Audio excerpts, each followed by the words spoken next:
Hi, this is Chris Claremont speaking to you from the offices of Nightwing Restorations, suggesting that you take a good listen to the Epic Marvel Podcast.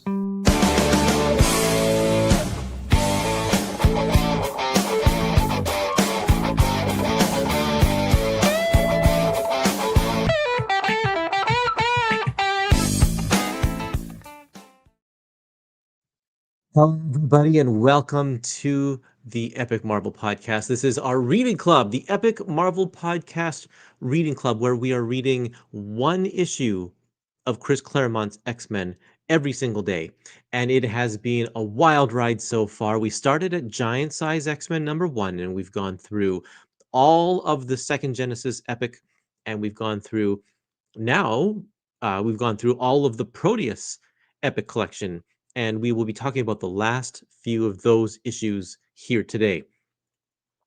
And then, we're on to a new epic collection, Fate of the Phoenix, and there is some good stuff there. I'm sure you can tell by the title of that one that we have some really, really good stuff coming up. James is here. Hi, James, and Max is here too. Hi, Max. We're going to talk about X-Men. Here's what we read this week. Not that one, sorry. This one.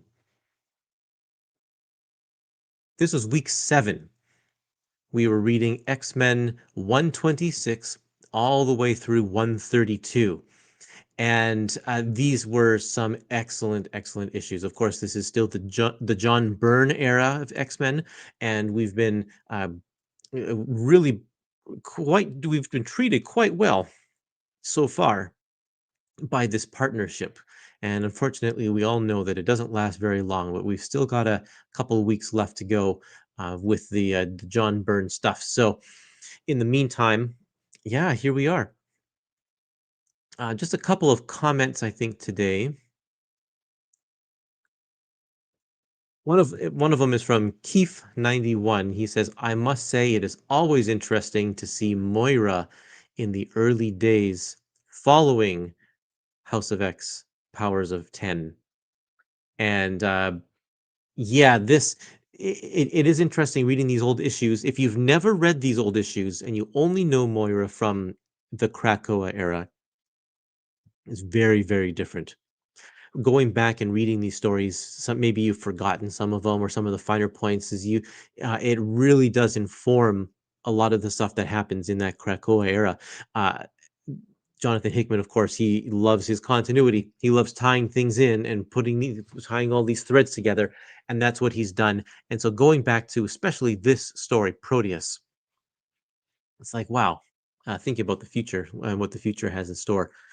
He also says, that being said, I've always loved this arc, the Proteus arc, and I honestly feel like it should be adapted in every X-Men animated series just to let the animators have fun. Also, it got a two-parter in the animated series, the one from the 90s. That's right. But I'll show you some pictures of what he means by letting the animators have fun, because there's so much visual appeal to these issues in this storyline. Jeremy JV, he gave me a quick hit of all of the issues that we read this week. But I like this comment here at the beginning again on the Proteus issue. He says, Cyclops showing some serious strategic thinking with the infiltration of Mir Island. After almost a year of waiting, Jean and the X-Men to reunite all of the buildup. My watermark is blocking the picture here. But anyway, he says, everybody thought each other were dead, and when they finally do get together, we get to see nothing. No hugs, no tears of joy, just a long panel scene of all of them talking about Proteus. How anticlimactic. I felt like Claremont dropped the ball on this one. And then later on, let's see here, in this other comment he has for number 129, he says, nice to revisit Kitty Pryde again as a young, naive mutant compared to today's version. The X-Men's reunion with Professor X is equally as disappointing as with Jean's. Yeah, that completely agree. And we'll talk about those as we get through the issues as well. So thanks for those comments, everybody. Yeah, we're at a new time just because I have something I got to do at 3:30. So um, that's probably why we don't have as many people in the chat as we usually do, but that's okay. We'll plow ahead with the people that are here. Also, Phil Owens is not with us again today. So just keep him in your thoughts as he's going through a rough patch with the dealing with a loss. And so he's taking some time off. Well deserved. He needs a break. And just yeah, keep him in your thoughts. And he'll be back when he's ready. The door is open for him. So why don't we say we take a look through these issues of X-Men that we are talking about today, starting with Uncanny X-Men number two, sorry, not two, 126. That's true, James. I do have you and Max in the most important people in the chat there. So let me know what you think about these issues. In Search of Mutant X. Now, if you've been paying attention as you've been reading these issues, and if you've been really looking at the artwork, John Byrne has been putting in the background, and I think this might have even started before that in the Cockrum era, but they've been hiding these little panels in the background that say Mutant X. Um, just like little warning sign labels on doors and that kind of stuff. And there's been no mention of it. They've just been putting it in the background for people to just, you know, see and wonder what it means. But we finally get to understand what Mutant X means. This issue is called "How Sharper Than a Serpent's Tooth."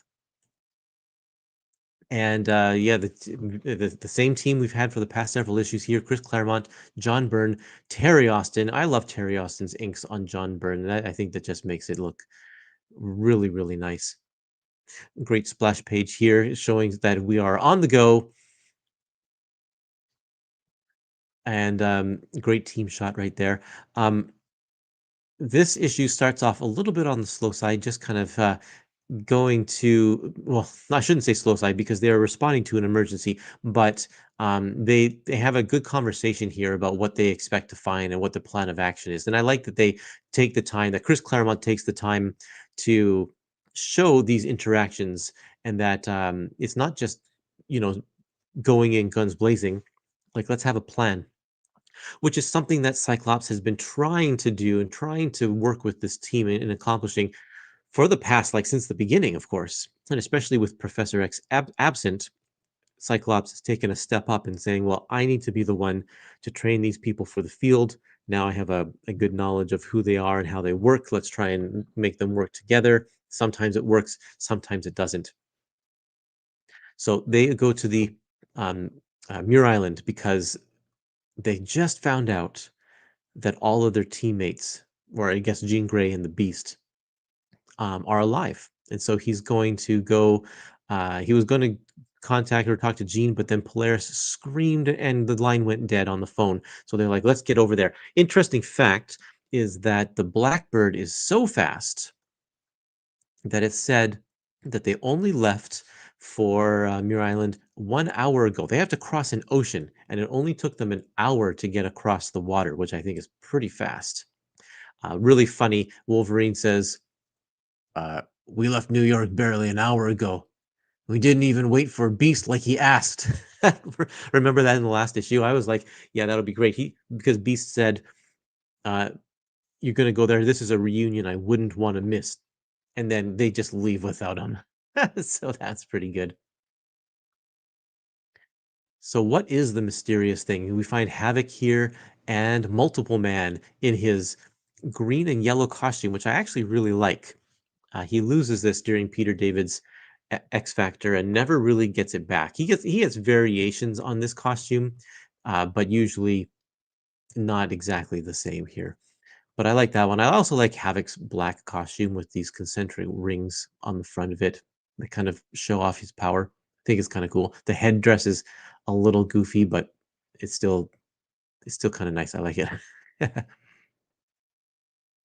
So we do get a little bit of We do get a yeah, here Max says, "I love the practical headwear." Very practical. Wonder if any villains just kinda grab him right there. Are they soft or are they metal? I'm not exactly sure. Do they move around? I don't know. It's a cool visual, though. So we do get a little bit of reunion with these characters here, although they're not the ones that we really wanna see reunited. It's Scott and Jean. So, yes, Scott bumps into Moira, and here's the reunion right here. Cyclops meets up with Jean. She's a little woozy and thinks that she sees her new buddy, Jason Wingard. Yeah, Patrick says commercial flights from New York to Scotland are 7 hours, just to compare the 1 hour flight for the Blackbird. That is so fast. And I have no idea if that's science fiction or if that's actually how fast these fighter jets can go. Like I know that they're way faster, of course, than a commercial jet, but is that reality? I don't know. Yeah. So here's where. So this middle panel right here is the one that JV was telling us about in this panel, in his comment. It's one long panel where they're all just sitting around, and no mention of the fact that they thought each other were dead. Jean doesn't react to any of them of her former teammates being alive, nor do they say, "Hey, Jean, it's nice to see you." So um, I uh, I wish they would have dwelt on that a little bit. It would have been nice, but oh well. Max says, I think around this era they had those Concorde planes, if I recall, which were super fast but unsafe, so they were only used for a brief period. Well, doesn't X-Men don't care if the planes are unsafe because we've seen them crash a lot of them, a lot of planes. They seem to survive pretty well. Yes, yeah, yeah. I know in real life. No, I know that's what you meant there. Jason Wingard's an interesting guy. And if you read, um, oh, here we go. Sorry, I'm going to keep on interrupting with this information about the jets. Even the Concorde was 3.5 hours from London to New York City. The record for the Concorde was 2 hours and 55 minutes.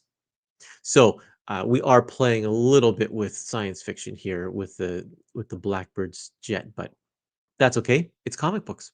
We're supposed to be able to do that. Yeah, what was I saying? Jason Wingard, he's an interesting guy, and he's built up this whole persona where he has become like the best friend of Jean Grey. Everywhere she turns, it's not him because he can change not that he changes his shape, but he is an illusionist, so he can change his look. And so he tricks Jean. Every single person that she meets ends up being this guy who's trying to befriend her in every possible way. So, uh, but then the real mystery is surrounding this mutant X. We find out that mutant X is Moira's son. I can't remember where exactly we find that out. Where do we find that out? Yeah, yeah, yeah, right here in this panel, in this page here, we find out that mutant X is Moira's son. We don't know very much about Moira. Um, she's kind of a mystery. We know that she has a past with Xavier, and we know that she has some sort of weapons training, but we don't really know very much. Now we find out that she has a son, and because we know that she has a relationship with Xavier in the past, I think we're to assume that it's Xavier's son too. But he's not here in the story right now to talk about that, and nobody asks the awkward question. So that's where we are. That's where we're at here. Max has a great comment here. I love the art in this issue so much. Just the right level of detail, and the color use is pitch perfect too. Yes, I agree. There's a lot of greens in this issue. I'm not sure exactly why they wanted to do that, but even in this page right here, these browns, like the stone, has a shade of green to it to make it look a little darker. Proteus's speech bubbles are all green. Of course, Multiple Man and Banshee. even the walls of Moira's house here. I'm not sure exactly why they did that, but it adds a really nice, kind of a calming tone to the book, which is great because you contrast that with the tension that it's building with this mutant X that's stalking our heroes, and it makes for a really nice kind of push and pull. Uh, Jean's been going through some time jumping here.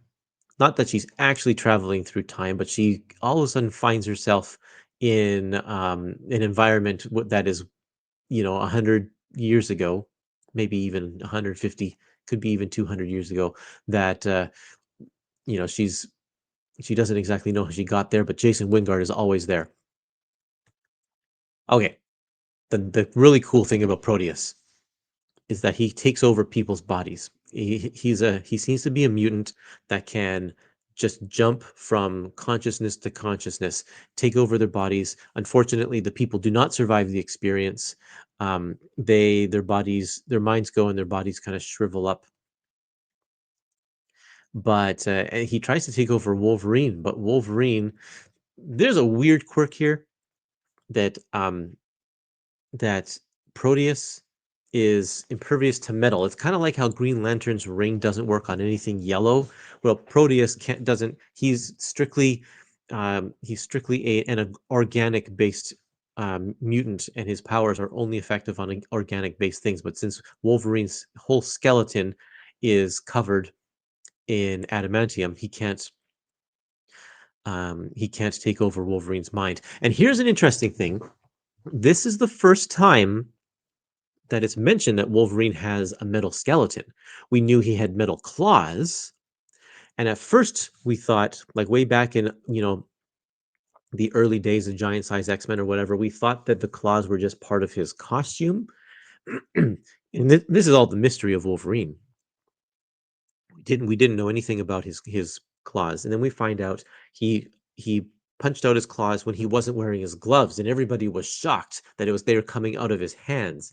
And he's like, "That's just the way I am, bud." And and then now we have Wolverine saying all of a sudden, "No, no, it's not just my claws, but my entire skeleton is actually covered in this metal." So that's kind of cool. Like we didn't know that before. It's really great.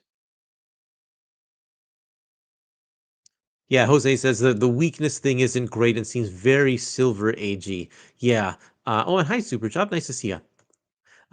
Yeah, absolutely. Everybody in the Silver Age had a weakness or something with their powers that had a time limit, so that they'd have to build. They built that into the story all the time. Proteus had that too. I don't know why, but that was just the case. But anyway, here's where Keith, in his comment that I read at the beginning of this episode, he was saying the animators would just have fun with this because here's where Proteus is messing with the minds of these people. He can kind of recreate reality, and so he's like molding Nightcrawler and Wolverine like they're Play-Doh, and so this is pretty cool. Um, Storm goes in to try and help, and it's such good choreography. Like if you follow the action of Storm in this top panel, and the way that she goes here, just the way the camera angles go. Look at this sideways panel right in the middle here. To show that she's falling to the ground, you need to have a vertical panel, but we don't have room for a vertical panel, so we just have this sideways vertical panel that shows the action going to the side, which is also okay because um, it's because Proteus is also shaping reality. So all of a sudden, the building is the ground is now on its side. So it's kind of like she's flying into the ground, and it's just messing with your mind. And I think it's great.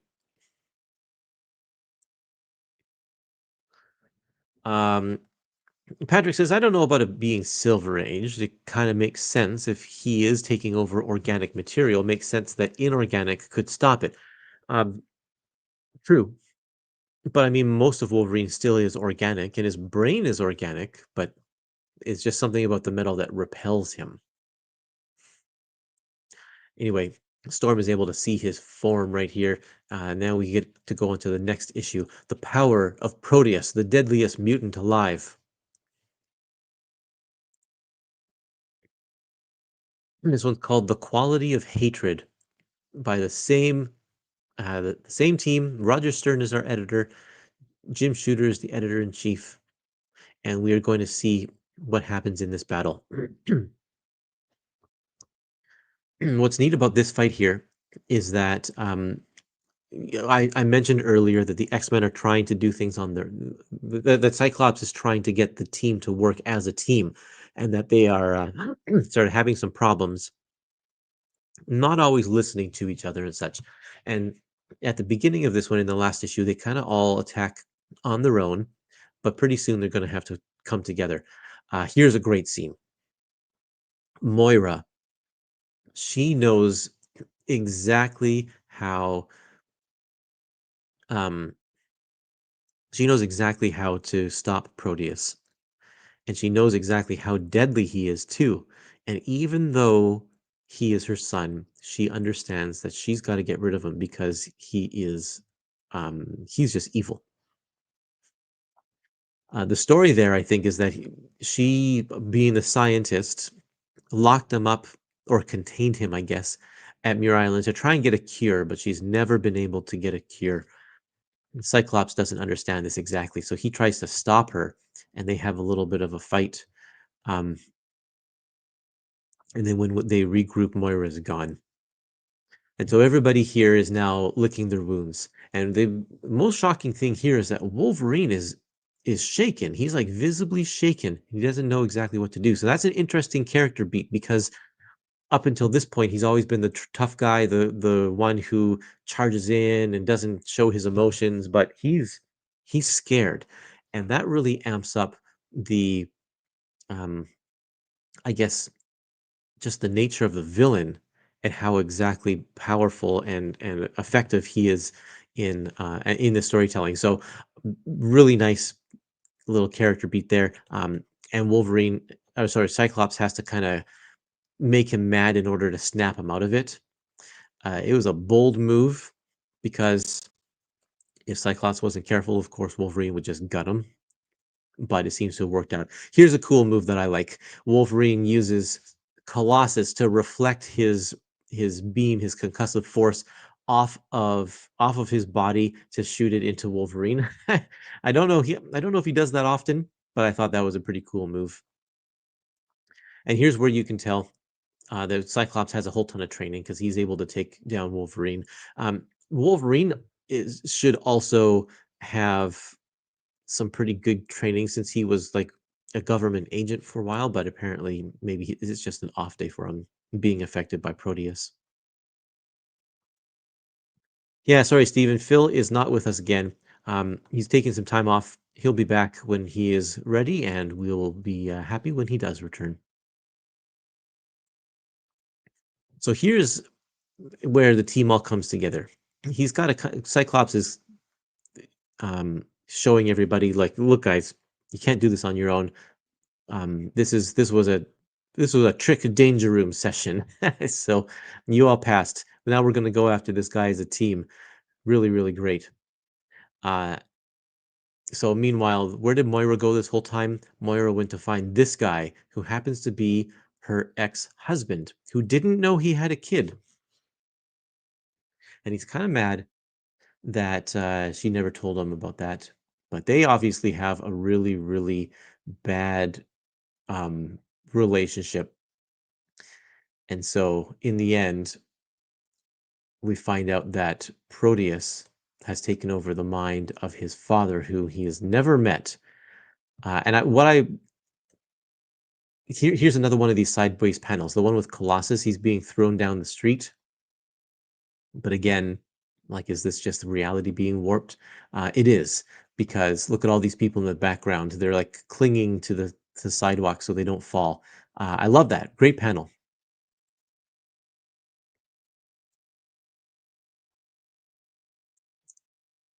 Proteus seems to realize the extent of his powers now, and he's going to try and take over the world. And everybody has to figure out how to stop him. What I really like about this is that he's been hunting down his father because he only knows what Moira has told him about him. And because he's a mutant, I think we're assuming that Moira's husband, her ex-husband, is a mutant as well, because that's how the genetic material is passed down. I know, no spoilers about the future, but um, that's how it is here. And so Moira has spoken, I guess, openly about her hatred for her ex, and that is influenced the way that Proteus thinks about him, which I think is a neat thing. So it's kind of like Moira's fault that he has these anger issues because she wasn't careful enough when she was talking about around him. Um, so that's where we're at with this last issue. The day reality went wild. The action of the tiger. Proteus is just messing with the whole town. How are our heroes going to do this? Well, here is where we get the really, really effective teamwork. And this issue is great. This whole series, this whole 3-issue story has been so good. But here we have Cyclops calling the shots. He's telling the team what to do. They're listening to him, and they are very effective. They're saving people left and right. It's not just the X-Men, but it's all of the side people as well. Havoc and Polaris, the former members, and really, really good. And we're just flipping through the action. Um, it's giving us a little recap of the past couple issues. I really like this page here.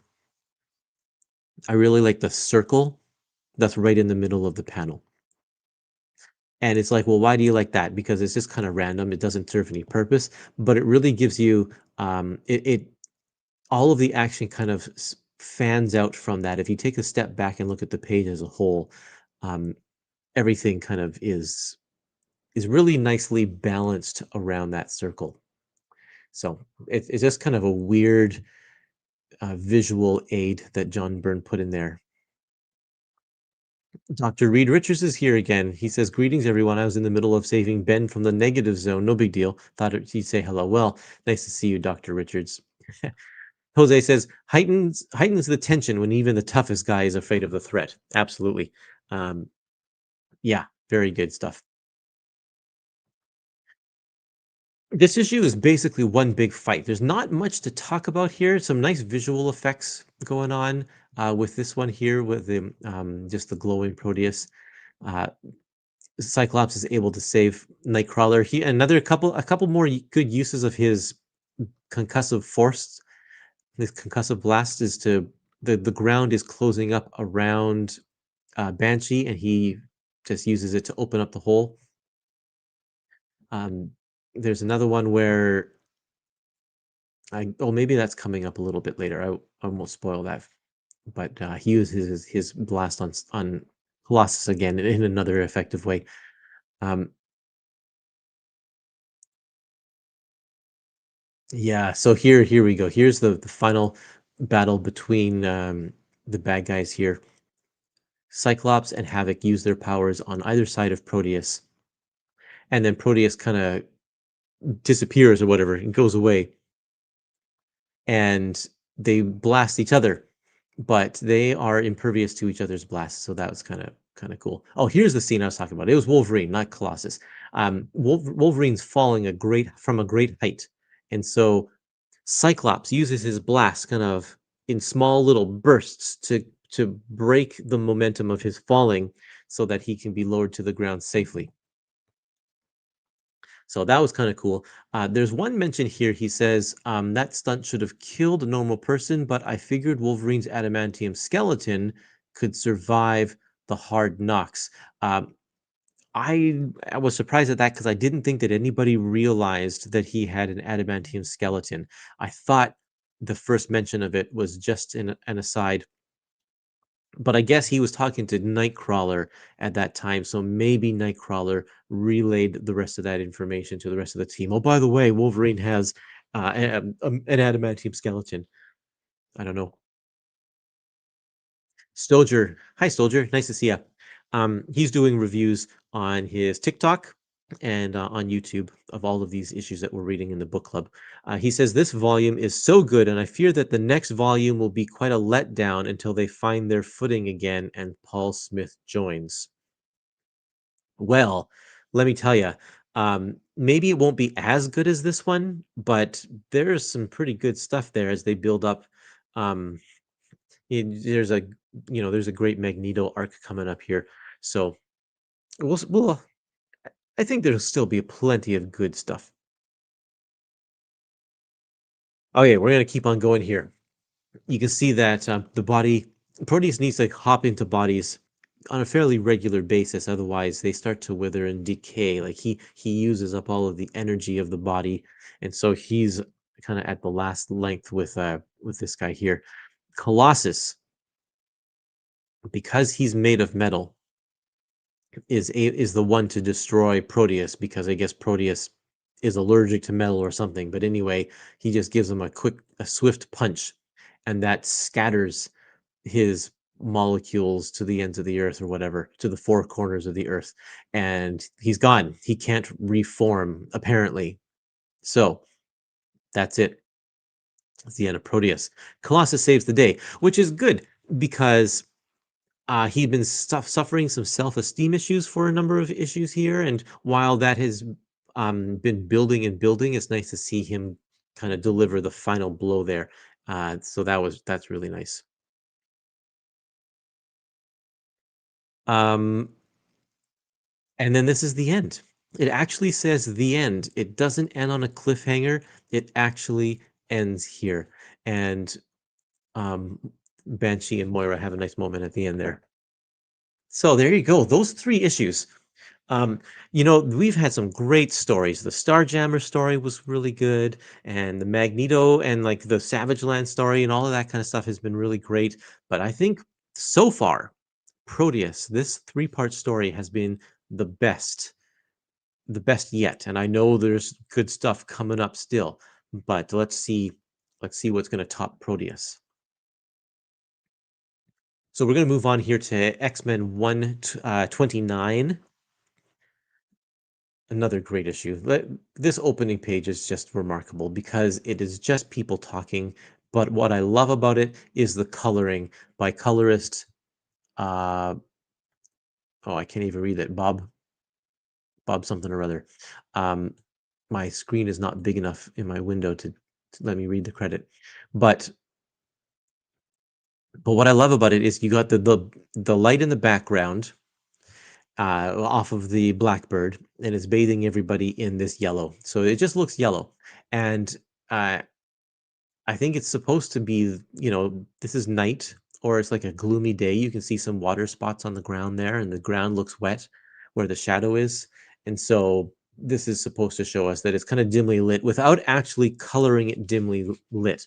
Because if you look at something like, um, let's see, Ed Brubaker and Steve Epting's Captain America, the death of Captain America, that era, all of those comics, they're so dark because a lot of it takes place at night or in dark warehouses or whatever, and they color it to show that. And while yes, that looks correct and it looks dark and that's the way it should be, I like when in this old school coloring when they couldn't do that effectively because of the limitations of their color palette, so they had to find ways around that. So we actually have a plain white background, but then we have heavy shadows on the ground and the light bathing everybody in this orange and yellow, and that makes it look like it's dark. So just kind of really nice. Okay, here's where the team splits up again. Banshee, because he lost his powers, uh, he's deciding to stay with Moira on Muir Island, so he's leaving the team. Multiple Man, he was asked to stay, but he's like, you know what? That's just not for me. I'm going to stay here with Moira and work on her science projects as well. And then Polaris and Havoc also say, we are happy not being on the X-Men, so they all leave. This is an interesting thing that Claremont does. He introduces characters, a lot of characters, and but none of them are the team. Like, he keeps the team pretty small, and we're gonna meet another character in the next issue who does the same thing. Um, but yeah, so but that just means he can pull in guest stars anytime he wants to. So that's kinda cool.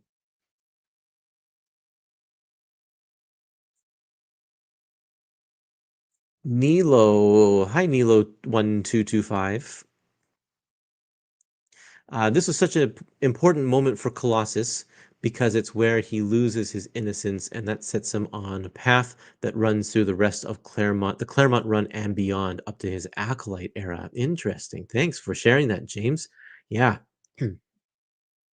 right there when he kills the bad guy. Yeah, very cool.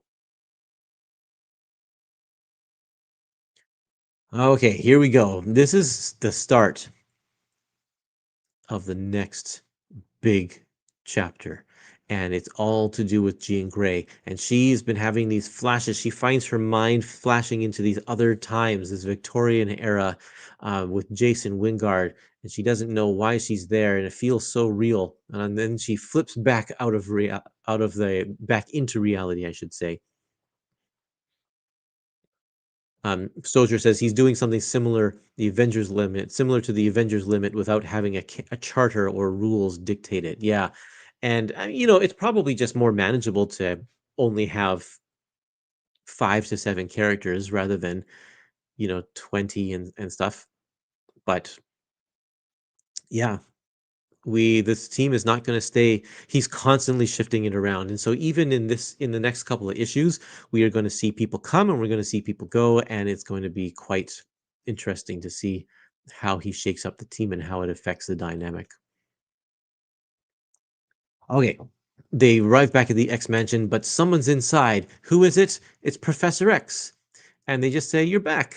And Professor X is like, "Hey guys, nice to see you again." It wasn't that big of a deal. No hugs, no tears. So very strange. I thought he lost his innocence with that girl in the Savage Land. The two girls. There were two of them.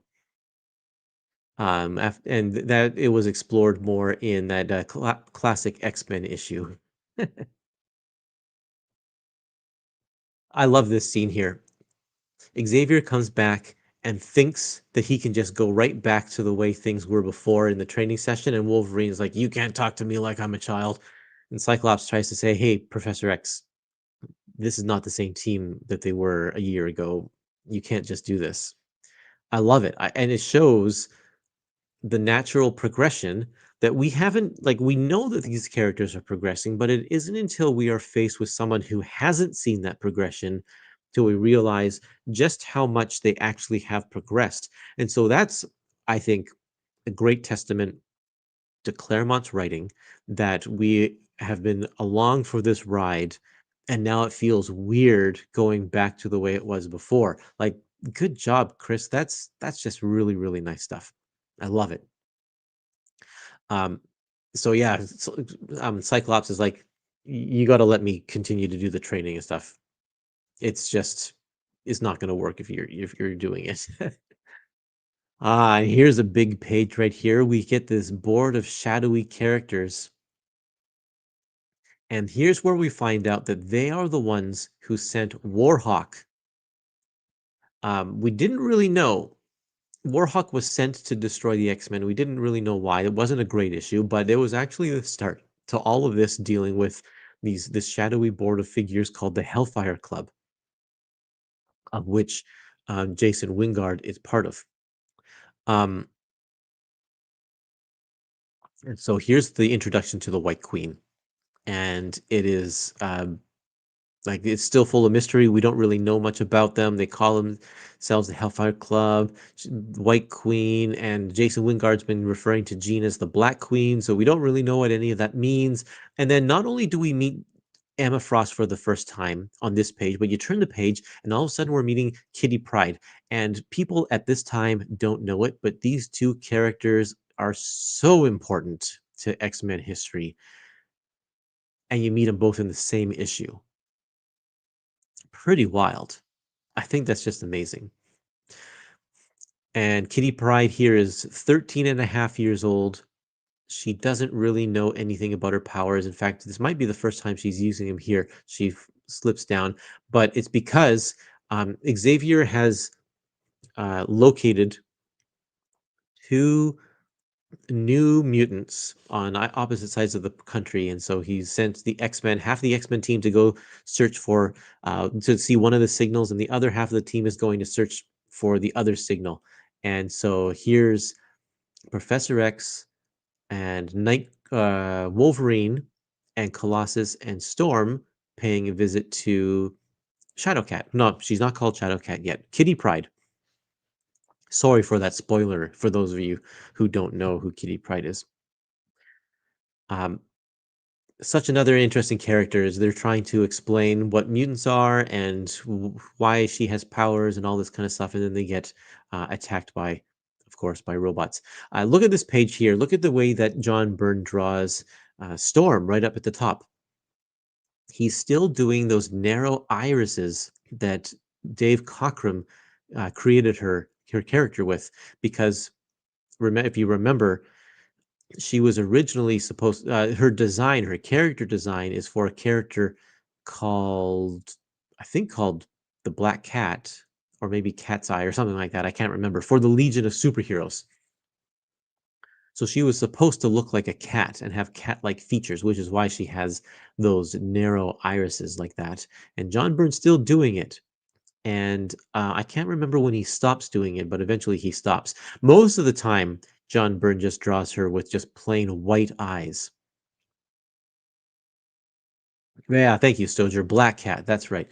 Yeah, I knew it was like the same name as a character that Marvel already has.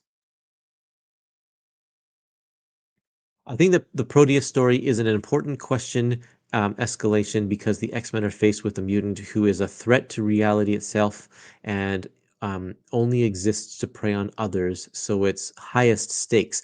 And you know what?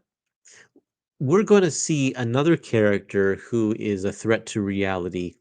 And so the stakes are really high pretty soon here as well. In fact, that's going to be next week's reading. Or no, sorry, this week's reading. Um, we're going to see that come face to face. So just stay tuned. It's like a foreshadow. It's like the fight before the prize fight. Professor X wanting the X-Men to be students, then introducing Kitty, all starts the wheels towards new mutants eventually. Good comment there. Yeah, that's very cool. Yeah, that ball is going to start rolling now. Jose says Banshee is so underrated in my opinion. Besides the later stuff, which is great, I already liked him in these early Claremont years, and I love him in Generation X. I'm so happy that he got to lead a team like that. Uh, yeah. Oh yeah, let's keep on moving forward with this issue here. Um, the X-Men think that they are able to beat those robots, but then and then some force takes them out. It happens to be the White Queen, and she takes them, but this is very cool because Kitty Pryde sneaks aboard the plane because she watches as these people, the X-Men, are taken. So that rounds up that issue here. And the next issue is 130, the dramatic debut of Dazzler. Another great cover. Very iconic. So let's see here.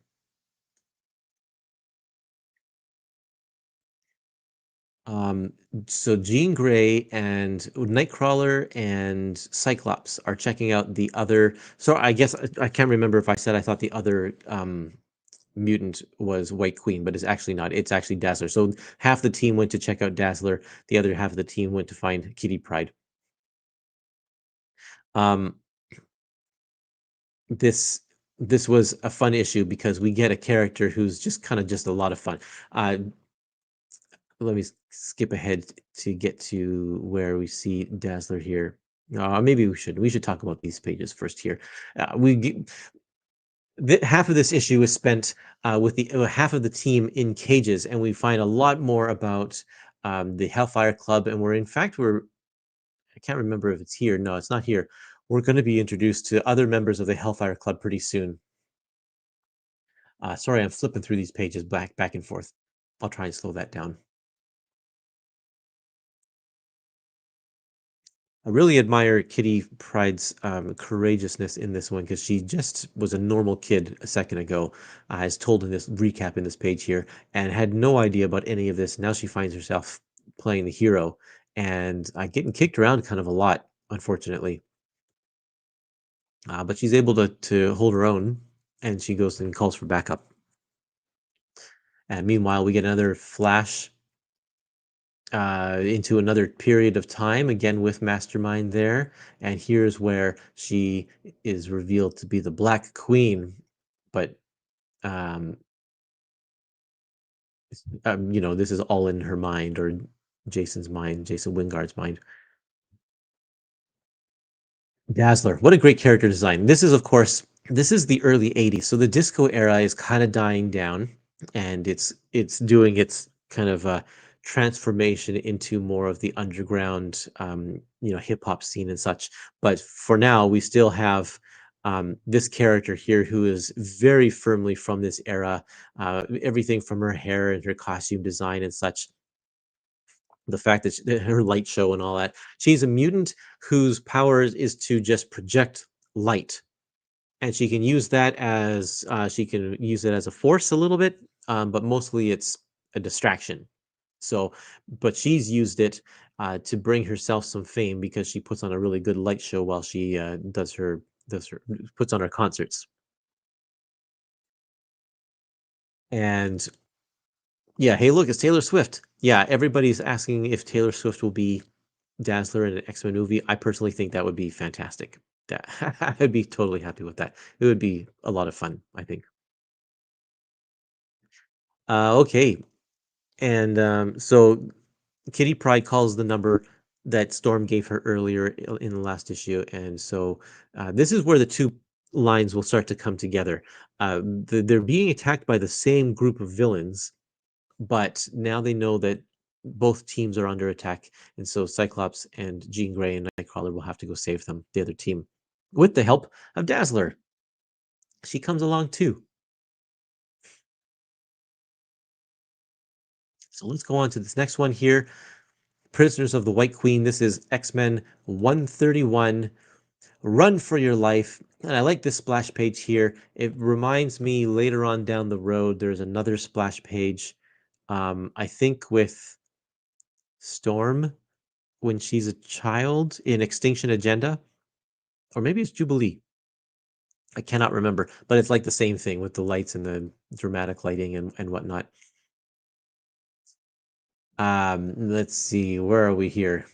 Yeah, Jean shows off her powers. She's in there is one moment in the Proteus story, and this is the moment here where Jean shows off what she can do, and it kind of scares people. It's like she's getting stronger and stronger and doesn't have very much regard for human life in this instance, which is another thing that's a little frightening to the people who are around her. Um, Cyclops questions her on it. It's like, what about the people inside?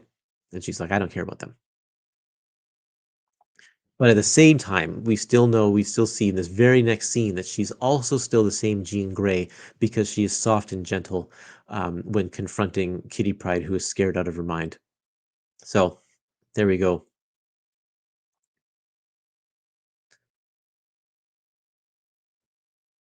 Jose says, I've never been that interested in Dazzler, though I haven't read any of her solo stuff. Kitty, on the other hand, brings so much life into these stories right away. It's also apparent how fond of her Claremont is. Yeah, he really loved that character. Um, and if you think about it, she is, I guess, Claremont's first new creation that joins the team, right? Because Dazzler, even though Claremont is creating her, he doesn't she doesn't stick on the team. So Kitty Pryde is kind of Chris Claremont's first X-Men, like original X-Men. So that's kind of neat. And then no wonder he cares about that character so much. Okay, they're going to come up with a plan, and uh, i- they decide that they're not going to wait for the Hellfire Club to strike next. They're going to they Jean Grey reads the minds of these bad guys, so they find out a bunch of information. They're like, well, let's strike first. Let's infiltrate the base and find our friends. They're gonna hold this big party, kind of one of the first Hellfire galas. I guess it's the first one that we see. A whole bunch of notable people here. Um, and they managed to save the X-Men and their friends here.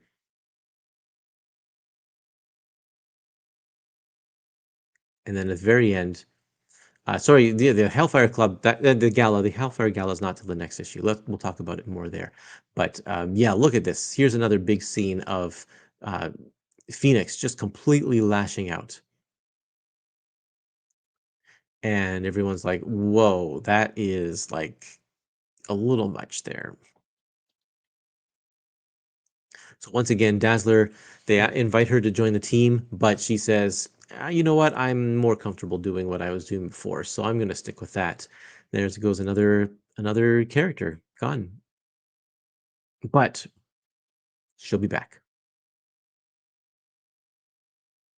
And another little instance here, very important to Jean's character, is Kitty Pryde's dad is pissed off that she was off gallivanting, doing who knows what. And Jean Grey just switches something in his mind, so he's happy. And Cyclops is like, "Did you just do what I think you did? Did you just change a person's mind? Like that was strictly against what Xavier has been teaching all of these years about for telepaths." Something's happening with Jean. She's going down a dark path. Okay, I think this is the last issue we're talking about today. And it is called "And Hellfire is Their Name." Nice to see Angel back. Very, very cool. We saw him last in that Hulk annual that starred him and Iceman fighting giant Sentinels, and but we didn't see the rest of the X-Men. They were not part of that, and so this is kind of the first time that Cyclops has seen Archangel since then. And at this point, Archangel is um, part of the I think he's part of the Champions, right? Or did he already leave the Champions and now he's onto the Defenders? I can't remember the exact timeline or what years those were, but he might be on one of those two teams. Um, oh, if Candy is this Candy? Yeah, I think maybe he's on the Defenders at this point. Kind of a weird kiss here. Angel and Jean Grey say hi to each other and they like kiss right on the lips. That's not usual social etiquette, but oh well, they're just really good friends.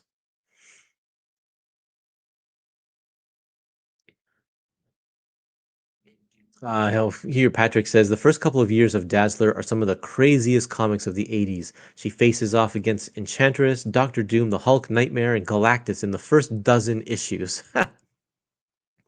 um, I'm looking forward to that. I hope the Epic collections come soon because I want to read those. I never, um, I haven't read any of Dazzler series. Yeah, the famous friendly kiss on the lips scene, foreshadowing the more free type of living mutants enjoyed in Krakoa. Yeah, that's right. Very true. Oh, interesting. You say Mr. Negative says I stopped a little after this when I was reading. Might get back into it now for the reading club. You should. Absolutely, because some good stuff coming. Very, very good stuff coming.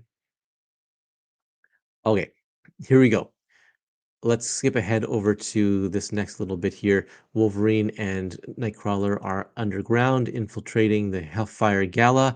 Here's a little bit of the Hellfire Gala right here. When we meet some of these characters, we just get their names: Pierce, Shaw, and Leland.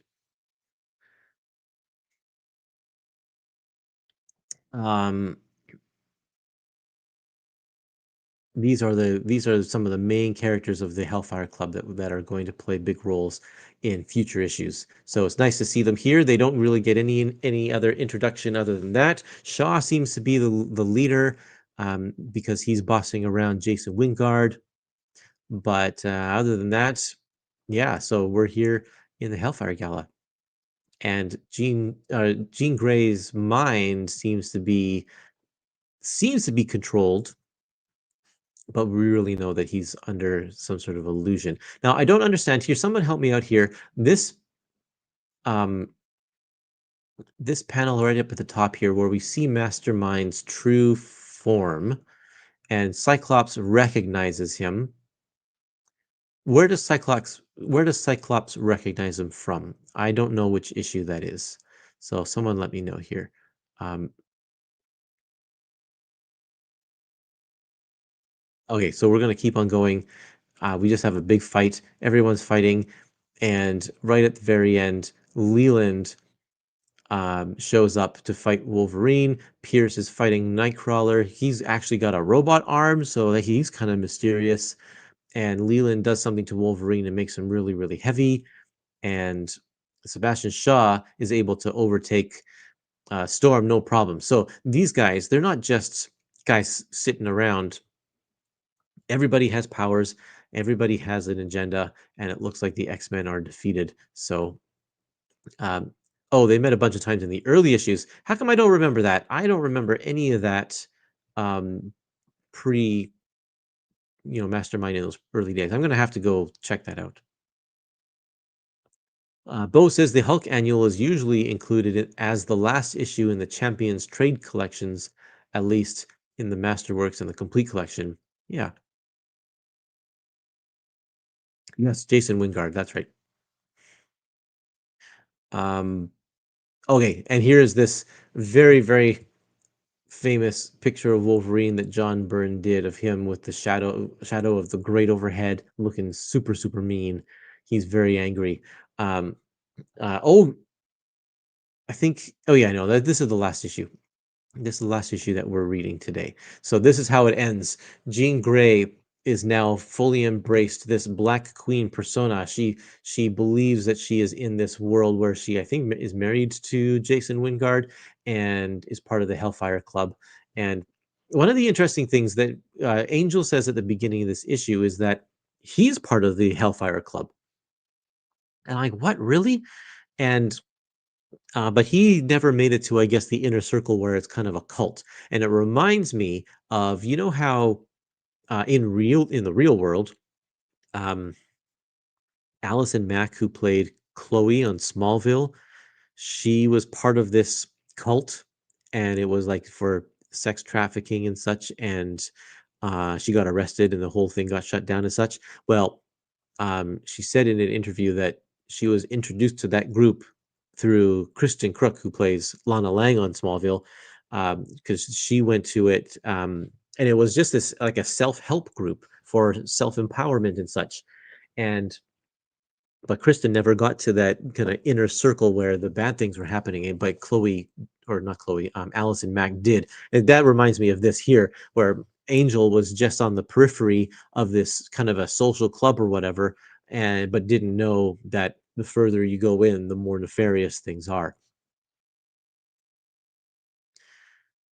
Um, I have the New Defenders epic in front of me, says James, and Angel joins in 1983, so about 3 years after this. So yeah, that must be the Champions, and that's what Patrick, oh sorry, that's what Bo was saying as well, is that the Hulk Annual is part of the Champions. So that's where um, Angel is. He's between teams right now.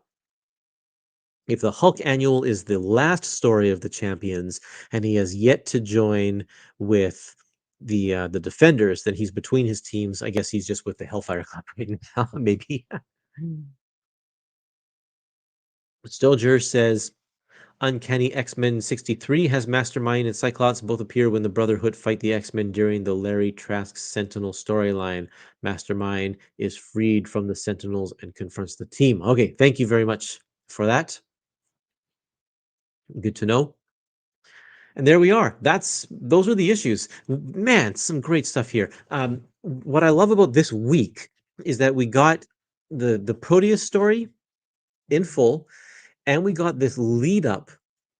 This All of this is setting the stage, where we've been introduced to a number of new characters and concepts and things that we know are going to play big and important.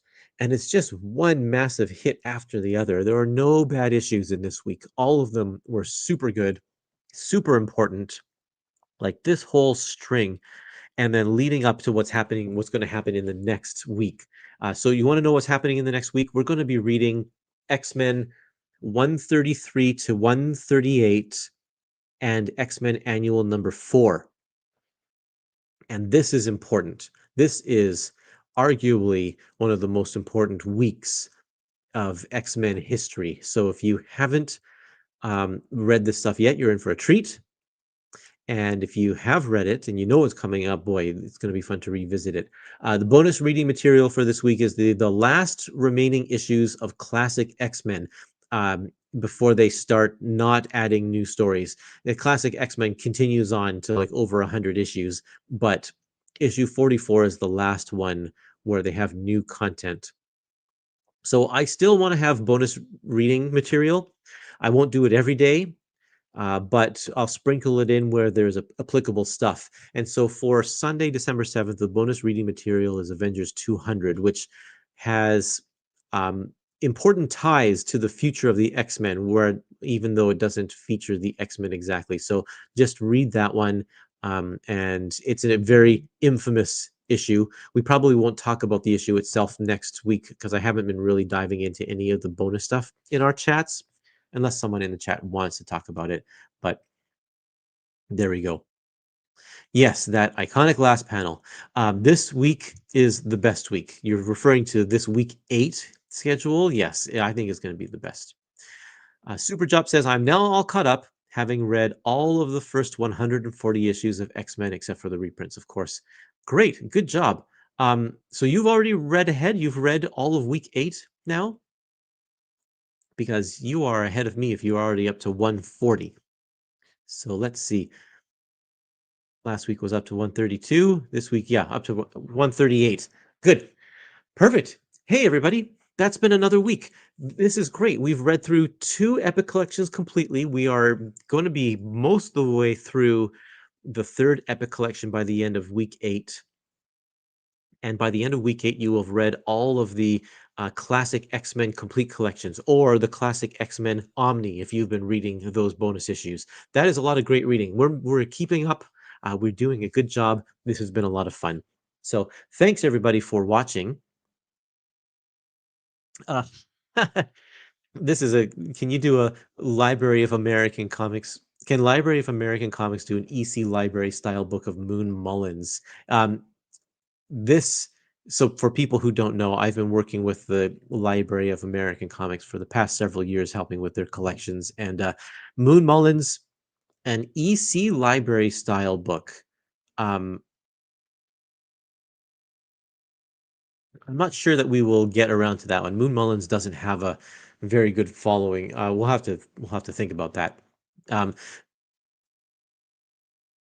Grand Design. Another great bonus read is X-Men Grand Design 1 to 3, which takes you from the old X-Men to the end of the Dark Phoenix. Yeah, they put it all in chronological order, and even some of the stuff from the future, and show how it all folds together. It's actually, yeah, it was a very good read. Very small panels. Thanks for giving us something to watch and read and enjoy. You're welcome, Max. Nice to have you on the chat. Super job. Yes, you will see me tomorrow. Normal time, 3:30. I just had to do this one early because I got somewhere I have to go now. But yes, we will be back tomorrow. I've got an epic collection to show you. I've got a DC Finest to show you, and we'll have a couple other surprises there. But thanks, everybody, for watching.